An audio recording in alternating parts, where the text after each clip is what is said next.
You know that you're moving the ball around. You know where your pick and roll spots are. You know where, oh my gosh, and don't even get me started about Javon Carter coming off the bench and just great defense, knocking down three-pointers. So when you talk about what comes next is you build on that. Listen, it's been a decade since they've had good basketball in this town, a decade. Yeah. And that 8-0 stretch, they looked like they knew what they were doing. And sometimes you need some success to build a little credibility. There was a point at which Ed, Joe, you guys were like, I can do a podcast. I can do this. But there was a point at which you had to do one. And then when you had a couple of good shows, that builds, right? Like, I've got good shows. I can do this. That's where the Suns are right now. There's credibility within the coaching staff. There's stability within the coaching staff. The front office clearly has a direction that they know what they're trying to accomplish. And if they just hold steady and march and move forward in a logical way, don't get crazy. Don't try to do something ridiculous. Don't scrap the whole thing and start over. Just build. And I think that the Suns could contend for a playoff spot through a regular season if everybody stays healthy. I don't think that's unrealistic. Thank you for that, Greg. So we're hoping, that would be the year or the season. This season, unfortunately not. And a lot to look forward to for next season. And totally agree with you. And keeping up with the Suns, and there was the breaking news with Steve Nash. He has now named the coach for the Brooklyn Nets. So he's one of the best point guards. He worked, he was with the Golden State Warriors as a player development consultant for 5 years. He has an energy that feeds to the players, not only with what he was able to do with Golden State. He gets to coach KD. Communication is one of the things that's very well respected by the players, and one of the things that Nash, that he has just as a person, individual, regardless of just being in the game. I think this can be a good fit for not only Nash, but for the Nets, and can have a good outcome. What's your take on it? What do you guys think? I think it's going to be great. Kidding me? Steve Nash, that guy knows basketball, right? It's going to work out. Not to sound funny, but I think I could win 50 games if I had Kevin Durant, Kyrie Irving, right? I'll be like, hey, fellas, do what you do, right? So I think that Steve Nash's greatest skill, there's going to be a lot of spotlight, a lot of scrutiny. Brooklyn isn't Manhattan, but Brooklyn is New York. And so there's going to be a lot of media. There's going to be a lot of attention. And I think Steve Nash, I've never reported on him. I've never had a news conference with him. But what I'm told is that he's a real easy to get along with guy. He's funny. He's affable. And when you start reading what other people say about him, when you read people who've played with him, they say Steve Nash's greatest gift was to make the 12th man feel like he was just as important as a starter.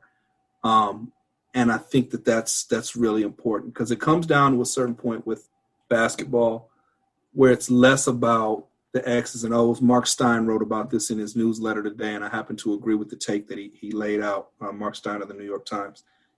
It's less about X's and O's, and it's more about trust. So it starts off with talent. Brooklyn has elite level talent. Forget about it. Then it's about whether the players buy in with what the coach is selling. Clearly they do. And then it's trust, and I think they can build that. And I'll give you one more piece of it. I think that the coaching staff that Nash is building, starting by keeping Jacques Vaughn, is going to really put him in position to X and O at an elite level if they need to come down to that. I do think this is going to be a successful hire. Ed, what about you? You think this is going to play out well? Oh, absolutely. You got the two-time MVP, 7-time and 8-time All-Star as your head coach.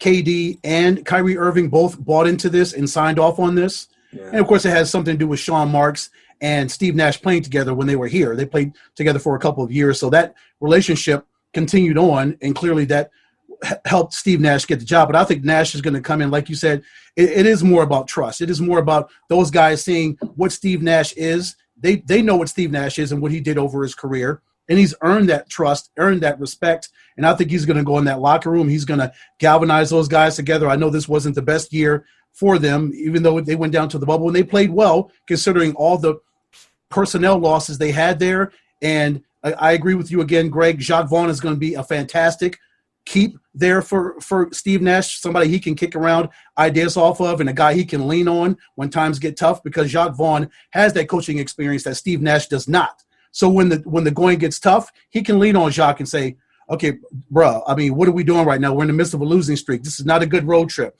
Things aren't going well at home. My guys are hurt. My guys aren't shooting well. The media is not happy with me. The fans aren't happy with me. I don't know what's going on with ownership. I don't know if my job is at stake because we're struggling.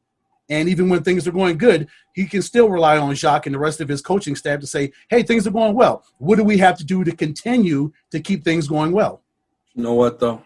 We got to stop saying good stuff about the Brooklyn Nets, because if Karis LeVert hits that shot, the Phoenix Suns make the playoffs. So I'm still kind of I'm hot. I'm angry. Get doggone it.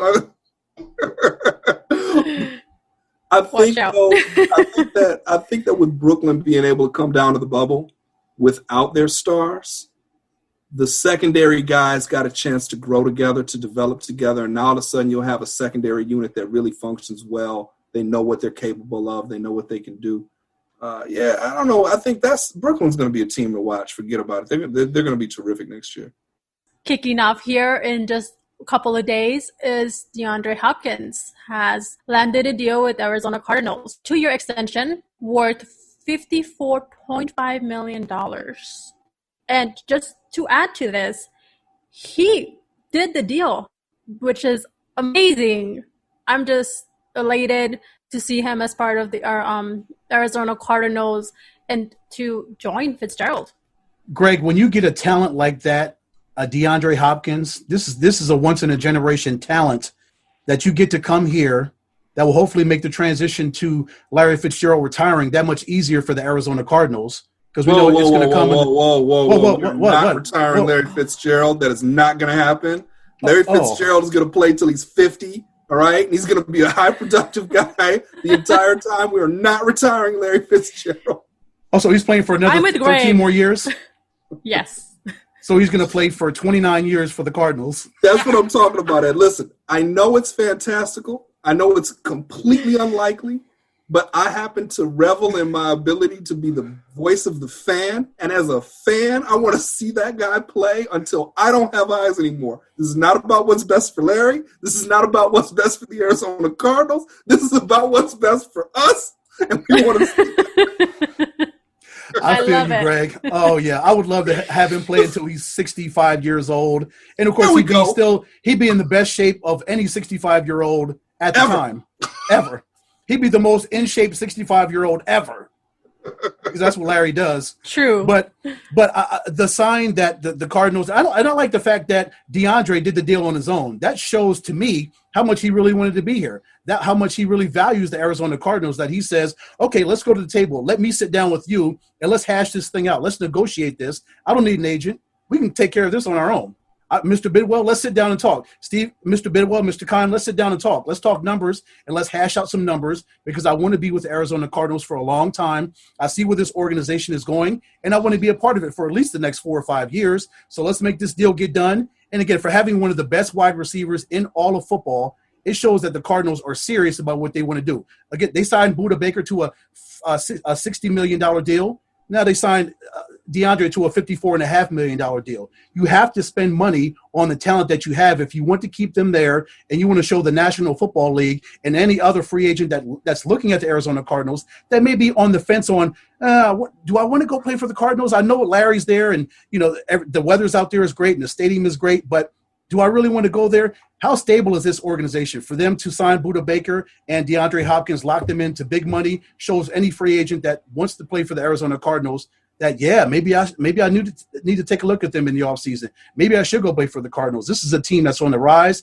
You've got a fantastic young quarterback, a fantastic young head coach that's continuing to learn. Those two are working well together. Now you've got one of the best wide receivers in football. You've got a fantastic offense built around all those guys, and an young and upcoming defense with Patrick Peterson, which I know is going to come back and have a great year. You've got Chandler Jones there. He's going to be great. And it just sends signals to anybody out there in the league that the Arizona Cardinals are serious about investing in their talent. I particularly like that they're renegotiating deals before the deals are expired, right? So it's the Cardinals are really signaling that they're willing to take care of players. who take care of the organization. So they're not giving deals willy-nilly to guys who, cause problems or you have doubts about them. That's not the way it works.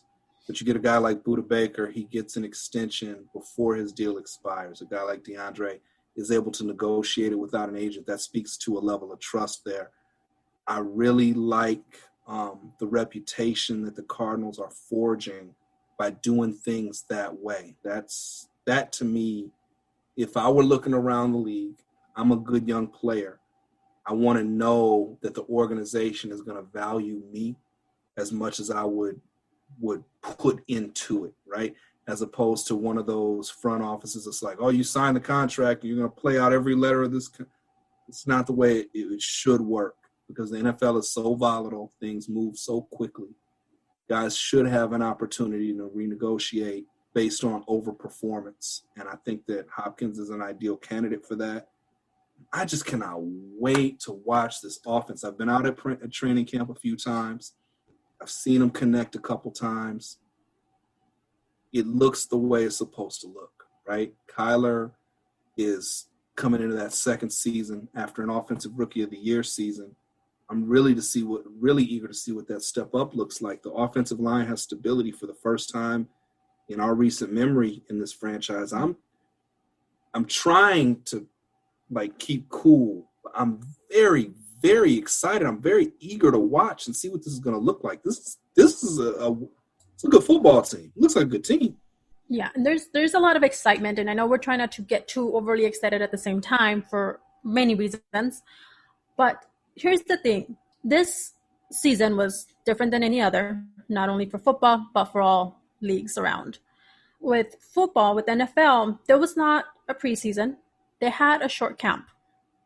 Season's just ready to start here in a couple of days. And it's going to make a difference, but in which way and how much of a difference? Because they didn't have those preseason games. They didn't have, a long camp, to get them prepped for the season. So these first games, how important is it for them to win these first couple of games, or is it not a big deal if they lose these games, or is it depending on the team more prone to injuries? They didn't have the prep that they typically do. Who's going to be impacted more? Defense, offense, how are the quarterbacks going to manage?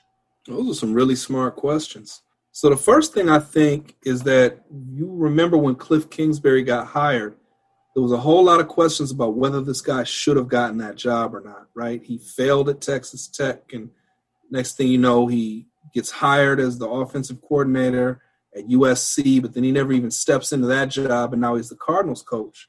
It's actually an advantage right now.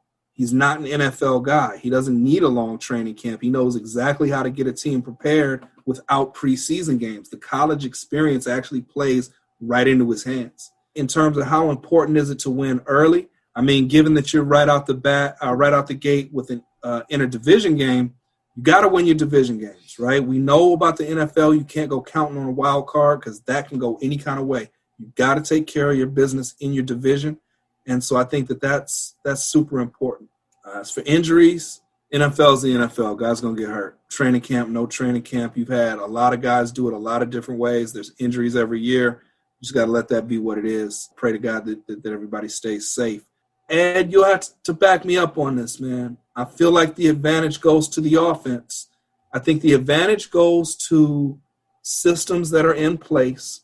So that means if you got a new coaching staff coming in, that's a problem. So the Cardinals are fine there.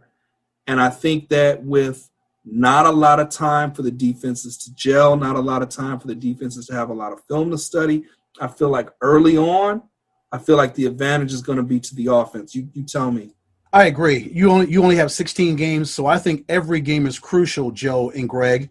Like you said, starting on Sunday in Santa Clara against the NFC champions, and then the following week they come home opener, State Farm Stadium against the Washington football team. It'll be different with no fans, and at least for the first couple of games, but that's something they can work out. They'll pipe in artificial crowd noise and everything. That's already been reported. That's going to happen.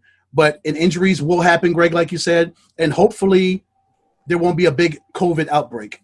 I know there was a report that the NFL did testing of over almost 8,400 employees and players. Only 8 cases of COVID came down. but that doesn't mean there won't be an outbreak as the season goes on. That remains to be seen. Hopefully, we pray